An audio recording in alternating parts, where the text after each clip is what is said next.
देव स्वतः विटेवर उभा राहतो. असा भक्त कोण होता?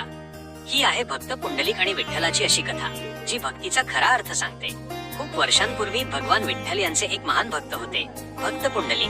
सुरुवातीला पुंडलिक आपल्या आई वडिलांची सेवा करत नव्हता, पण एक दिवस त्याला आपल्या चुकांची जाणीव झाली आणि त्याने पूर्ण मनाने आई वडिलांची सेवा सुरू केली.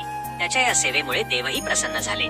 एक दिवस स्वतः भगवान विठ्ठल पुंडलिकाला भेटायला आले, पण तेव्हा पुंडलिक आपल्या आई वडिलांची सेवा करत होता. त्याने देवाकडे पाहिले आणि म्हणाला, प्रभू, मी सध्या माझ्या आई वडिलांची सेवा करत आहे, कृपया थोडा वेळ थांबा. आणि त्याने एक वीट फेकली. या विटेवर उभे राहा. आणि पाहता पाहता स्वतः देव त्या विटेवर उभे राहिले.